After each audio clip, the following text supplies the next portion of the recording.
Even among Caribbean islands, Dominica appears blessed. It has managed to maintain its own distinctive French Creole dialect, which locals switch in and out of as an alternative to English. Beaches, rivers and rainforest are also abundant, with fertile soil allowing cultivation of cocoa, bananas and plantain amongst other crops.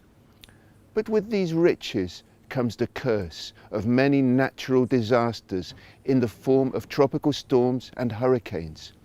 The government's efforts to mitigate the damage caused by these storms, constructing new housing, robust bridges and building a vibrant tourism industry have been massively boosted by funds from the Citizenship by Investment programme, which began in 1993. This offers citizenship to wealthy foreign families in return for an investment into local projects vital to Dominica's economy and society. When he took office as Prime Minister of the Commonwealth of Dominica in 2004, Roosevelt Skerrit became the world's youngest head of government. So far, during his tenure, he has faced a number of challenges, especially rebuilding infrastructure and housing after a series of tropical storms battered the island nation. But he has overseen a broad redevelopment package, financed in large part by Dominica's Citizenship by Investment programme. His stewardship of the geothermal energy project has also helped to kickstart the transformation of the island economy. We speak to Mr. Skerrit about the achievements of his government and the many challenges he continues to face. In 2015, after Tropical Storm Erika, we said to the nation that we're going to build back better. And in the event that we will be impacted by a tropical storm with a similar ferocity and the velocity of Tropical Storm Erika, we will be in a better position to withstand it. And luckily for us, we were able to build some infrastructure.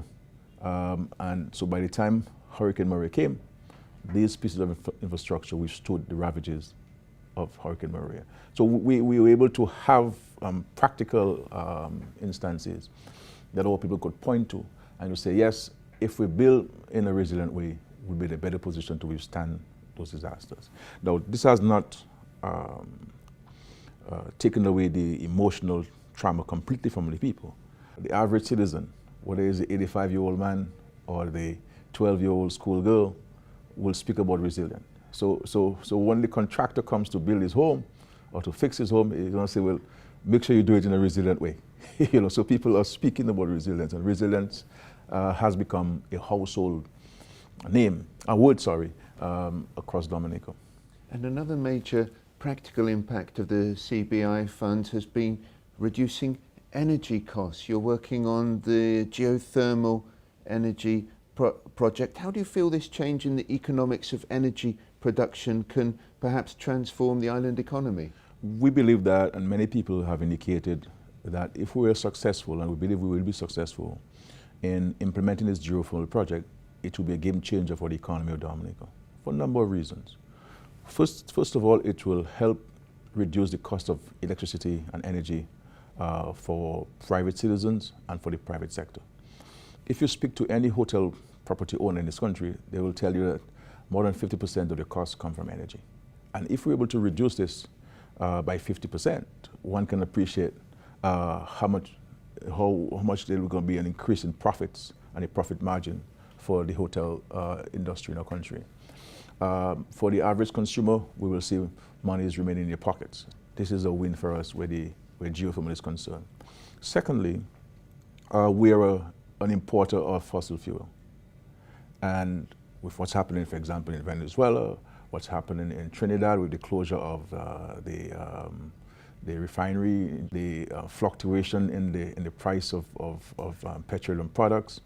We are not a producer of energy. So our future really is in the hands of others. And I believe by the construction of geothermal plant, we will now have total control over our economy and our future. And more fundamentally for us as a nation, and the fact that we have prided ourselves on the protection of the environment and being close to a zero contributor to the emission of carbon gases in the atmosphere, that would bring us to an enviable position in the world that would benefit our country in terms of our crusade against climate change, our crusade against the emission of carbon gases in the atmosphere, which causes all these hurricanes and the storms affecting our economy.